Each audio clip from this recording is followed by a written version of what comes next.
Salut Laura. Salut. Merci d'avoir accepté ce petit entretien avec nous. Avec plaisir. Dans ta salle de bain. Ouais, la plus belle de la Candelaria de Bogota. Super original. J'adore. Alors Laura, qu'est-ce que tu peux... En fait, si je te demandais qui es-tu, qu'est-ce que tu me répondrais? Ah, c'est une question vachement difficile, je trouve. Parce qu'en fait, on a tendance à vouloir répondre nom, prénom et profession. Et en fait, j'aimerais bien éviter tout ça. Je dirais que je cherche à jouir de la vie le plus possible. Et que c'est ça... Enfin, je sens que c'est un peu mon essence, quoi. C'est quelque chose qui te définit, cette ouais, quête? Oui, je sens que oui. La recherche, enfin des fois j'y arrive et des fois j'y arrive pas, hein, évidemment, c'est pas du tout toujours. Mais c'est cette quête de jouir de ce que j'ai, quoi, de ce qu'il y a. Et comment tu fais pour chercher? Bah je cherche à apprécier de plus en plus des choses qu'avant je ne voyais pas, tu vois. Par exemple? Ce qu'on appelle les petites choses de la vie, ben maintenant je les apprécie vachement. Par exemple, souvent je me sens très reconnaissante d'avoir l'espace que j'ai où je vis, et donc je le remercie. Tu vois, cette attitude de remerciement, je l'ai développée avec les années. Et du coup, je sens que ça c'est un bon chemin pour apprécier mieux la vie. C'est-à-dire que bon, j'y arrive pas du tout le temps. Hein. C'est-à-dire que par exemple, quand la bouffe est mauvaise, là, j'y arrive pas du tout. Ah, la bouffe, c'est quelque chose d'important? Ah ouais, par exemple, ouais, tu vois, tu vas quelque part et ça a l'air bon et c'est peut-être pas aussi bon. Ou je sais pas, t'as trop faim et tu trouves rien de bon à manger. Bon, ce genre de truc, et là, j'ai du mal, quoi. Mais disons, ouais. Ok. Et là, du coup, on se retrouve à Bogota. Mais qu'est-ce que tu fais ici à Bogota? Comment t'es arrivée là? Est-ce que c'est ta quête du bonheur qui te mène ici? Qu'est-ce que tu fais là? Bon, bah, je suis arrivée à Bogota, je suis musicienne, alors là pour le coup je suis musicienne et j'apprécie vraiment énormément la musique. Hein. Mais par exemple ce que j'apprécie plus c'est danser, c'est pour ça que je dis pas tout, je trouve pas que ça me définit tant la musique. Mais donc je suis venue en tant que musicienne en cherchant un travail ici. Je venais du Venezuela. Et j'ai dû quitter un peu rapidement parce que les conditions de vie se sont dégradées très rapidement là-bas. En un an, basiquement, le salaire a chuté, vraiment chuté. Et du coup, je suis venue en vacances ici parce que j'ai ma famille ici. Ma mère est colombienne et j'avais ma grand-mère qui est morte il n'y a pas longtemps. Mais sinon, j'avais ma grand-mère, j'ai plusieurs oncles. Et en fait, je venais très régulièrement quand j'habitais au Venezuela. Donc, je suis venue en vacances et finalement, en parlant avec des amis, ils m'ont dit « Mais Laura, pourquoi tu rentres au Venezuela si c'est si dur ?» Puis j'ai dit bah, « En fait, vous avez peut-être un peu raison. » Bon, et puis j'ai décidé de rester. Alors, tout s'est fait très rapidement. Et j'ai eu la chance de trouver un boulot en un mois, tu vois. Donc, j'ai trouvé un boulot très rapidement à l'orchestre. Et du coup, ça fait 6 ans que j'ai fait ça pendant 6 ans, disons. Et là, maintenant, ça fait 1 an que j'y suis plus à l'orchestre.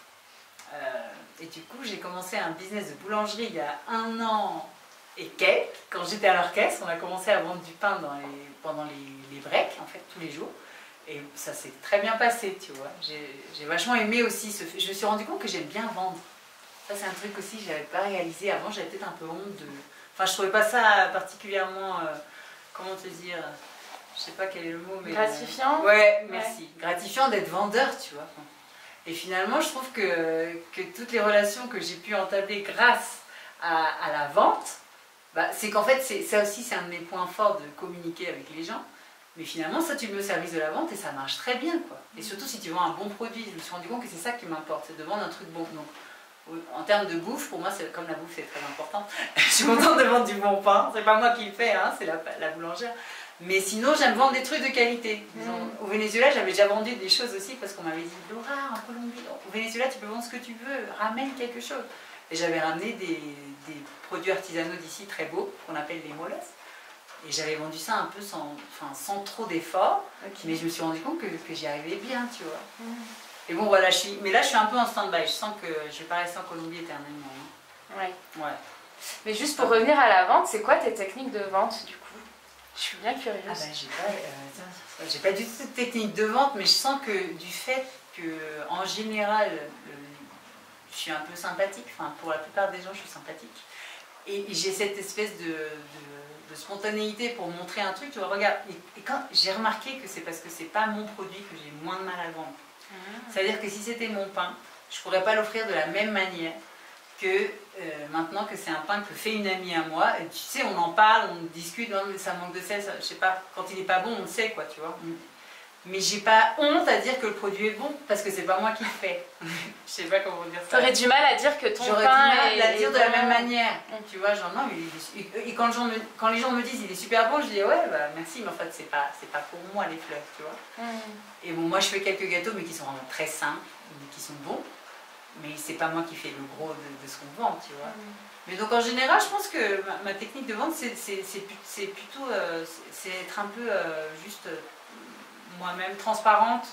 Parce que j'aime bien la transparence, tu vois, genre si on a foiré le gâteau, putain regarde on l'a foiré, on va te le refaire, tu vois.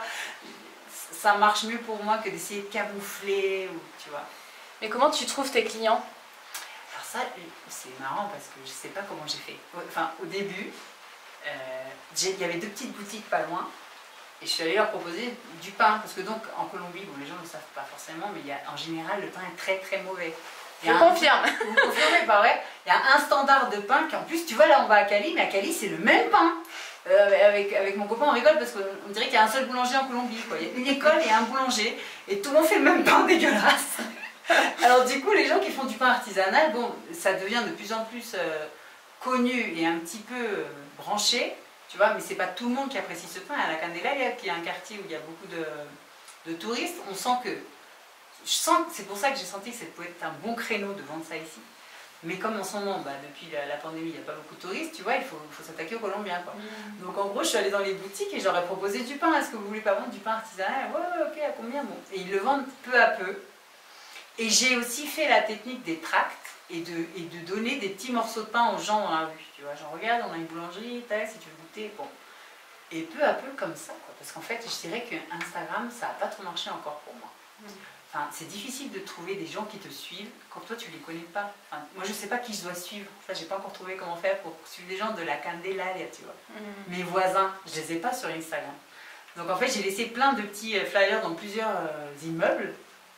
Et les gens ont commencé à m'appeler. Et il y a des clients qui sont à peu près réguliers. Oui. Qui sont tes voisins finalement. Ouais, c'est des voisins. Et bon, du coup, comme je te disais, ce qui est cool, c'est que j'ai connu leur maison et tout. Et la Candelaria, chaque maison est un monde, quoi. C'est fascinant. Moi, j'ai connu des maisons trop belles grâce à ça. Je suis contente de ça. Ah c'est chouette, parce que justement, j'allais te demander ce que tu pouvais nous dire de la Candelaria, de ce quartier dans lequel tu donc c'est le quartier le plus vieux de la ville, hein. C'est le centre historique, et qui s'est maintenu, qui maintenant est très bien conservé, disons. Il y a quelques années, apparemment, j'y habitais pas. C'était assez abandonné. Mais comme ils ont vu le potentiel touristique à la mairie, ils ont commencé à faire un peu attention du coup. Mais disons que c'est des maisons qui ont de l'histoire et ça on le sent. Et je pense que c'est pour ça que j'aime autant la Candelaria par rapport à d'autres quartiers de la ville qui sont très beaux aussi, hein, mais moi je ne me verrais pas vivre ailleurs maintenant que j'habite ici. Avant j'habitais à un autre quartier, je voulais surtout pas partir là-bas, j'étais dégoûtée de devoir partir. Maintenant que je suis ici, je sens que c'est the place to be, quoi. Vraiment. Et maintenant que je connais les voisins, je remarque que tout le monde me dit oui, c'est un petit village la Candelaria, on se connaît tous. Et si c'était pas à cause de la pandémie, j'aurais pas connu tout ce monde-là, tu vois.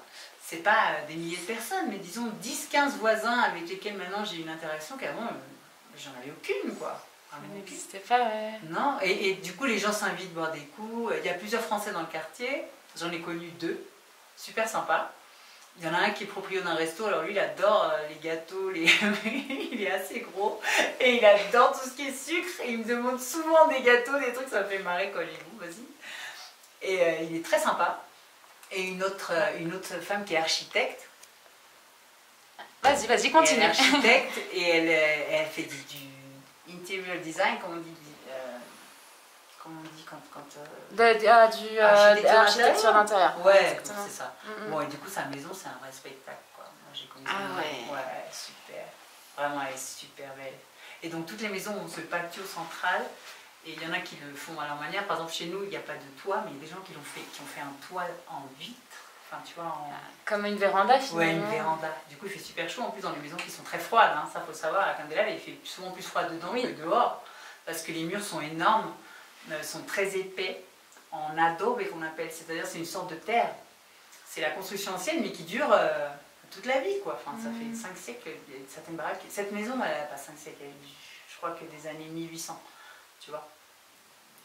Mais quand même, c'est des murs hyper épais. En fait, ça fait que ça laisse pas pénétrer la chaleur, quoi.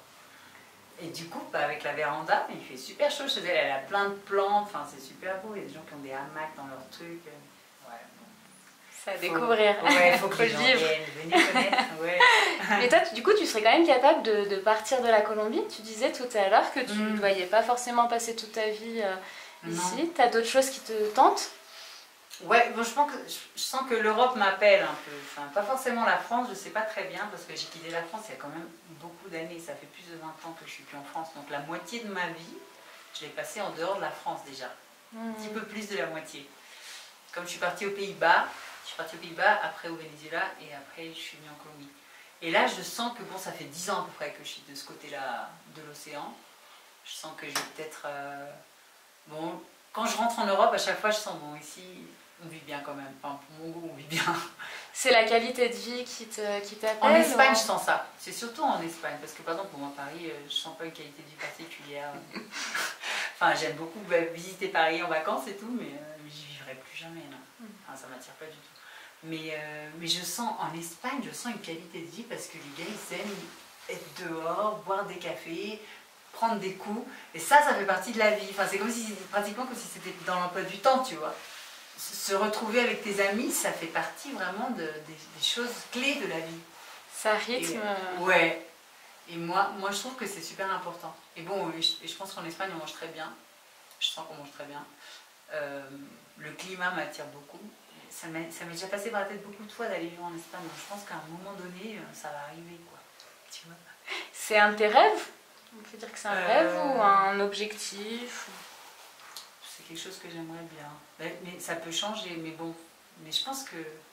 Non, c'est pas un rêve, mais c'est un vœu. C'est pas aussi grand qu'un rêve. Mais je pense que... Et je sens que du fait que ma vie comment on dit, a eu lieu dans plusieurs pays, j'ai pas vraiment d'attache, ça on en parlait je crois aussi l'autre fois. Du coup, je suis appelée à voyager. Pas comme vous, quand vous le faites, j'admire beaucoup. Enfin, je voulais le faire quand j'étais plus jeune, je ne l'ai pas fait. J'ai voyagé juste, mais pas un grand voyage énorme comme ça. Je trouve ça génial. Mais ne pas rester à une seule place, ça m'attire. Un temps ici, un temps là-bas, quelques années, ça peut être plusieurs années, mais... Par exemple, là, on est parti à Cali, et franchement, je me suis sentie très attirée par Cali, là, je dois vous dire. Ça, on voit ça, tu es en train de refaire tes bagages pour y repartir. Donc. Ah ouais, je repars ce soir. Non, Cali, j'ai trouvé que c'est une ville vraiment... Bah, le climat, moi, c'est vachement important pour moi, dans une ville. Et je sens que... Et ça génère plein de choses, le climat, enfin, quand il fait chaud. Ça crée des ambiances que tu n'as pas quand il fait froid. Enfin, à Bogota... Là, en ce moment, il fait chaud, mais c'est parce que vous avez de la chance, c'est parce que vous êtes là. On a eu de la pluie aujourd'hui. Ouais. Mais en général, il pleut pas mal. Des fois, il peut faire très froid. Enfin, froid pour ici, genre 13 degrés la nuit. Ça, c'est froid, tu vois. À Cali, on est en t-shirt jusqu'à la nuit. Donc... Parfait, quoi. Avec une petite brise comme ça. Idéal, quoi. Et de la salsa partout. T'entends de la salsa dans les maisons. Ça, j'adore parce que c'est une ville vraiment de salsa. Enfin, elle porte bien son nom de capitale de la salsa, en vrai. C'est ce qui t'attire. Ouais, ça par contre, ça m'attire. Et ça serait un rêve d'y passer un temps et de pouvoir me développer dans la salsa, oui, en tant que musicienne. Hein. Ouais. Et pour toi, c'est quoi le bonheur? Je pense que le bonheur, c'est faire ce que tu veux vraiment, parce que tu vas le faire avec plaisir. Et je pense que quand tu fais ça, tu donnes aussi le meilleur de toi aux gens. Donc je verrais ça complètement relié avec l'émancipation personnelle. Enfin, je pense que le bonheur réside au fond dans ça. Probablement parce que moi je ne l'ai pas assez fait. Et je sens que c'est ce qui me manque. Tu vois. Enfin, je sens que c'est aussi avoir des relations, évidemment, quoi, enfin, les relations interpersonnelles riches et fortes. Ça aussi, c'est un autre pilier, disons. Mais je sens que quand tu n'as pas ça, et je pense que la majorité de la planète ne l'a pas, de faire vraiment ce que tu sens que tu veux. Et plein de gens ne savent pas ce qu'ils veulent. Et moi, en fait, souvent, je me demande même encore, mais c'est quoi que tu veux exactement? Tu vois, genre, je sais que je veux jouer de la salsa, mais j'ai pas encore la vision de où je veux arriver avec la salsa, par exemple, tu vois. J'ose pas l'avoir, quoi. Je ne mets pas... je pense que ça te donne un bien-être, un fondement dans la vie que rien ne peut t'enlever, quoi. Savoir ce que tu veux. Savoir ce que tu veux et le faire. Parce qu'il y a plein de gens qui savent aussi. Ah, j'aimerais tellement. Ils le font jamais. Et on s'invente plein d'excuses. Je suis vraiment partisane de penser que c'est des excuses, pas des raisons. Pour l'immense majorité d'entre nous. C'est pas une question de thunes, c'est pas une question de temps. C'est vraiment une question de comment on dit, un focal, enfin, de mettre ton énergie dans ça, quoi. Pas de la disperser ailleurs. Et moi, je la disperse beaucoup, je sais très bien de ce que je parle, quoi. Donc, je sens que je sens que c'est la clé, une des clés du bonheur, de faire ce que tu sens que tu veux, vraiment, quoi. Et c'est peut-être quelque chose qui est complètement différent de ce que tu es en train de faire maintenant, mais ça peut être complètement différent. Je sais pas combien de témoignages de personnes qui ont donc fait le shift, le changement, et ça va bien pour eux. Et beaucoup mieux qu'avant. Donc, je suis certaine de ça, quoi. Il faut oser faire. Oser, ouais. Je suis certaine. Super. Ouais. Merci pour ta vision du bonheur, qui vient compléter d'autres entretiens qu'on a eus. Ah, génial. Est-ce que tu souhaites ajouter quelque chose? Que je suis très contente de vous avoir rencontré. J'espère qu'on se reverra. Vraiment, ça fait un plaisir énorme de rencontrer des gens comme vous, quoi. Ouais. Ah, plaisir partagé. Oh, génial. Merci Laura. Avec plaisir. Merci Laura.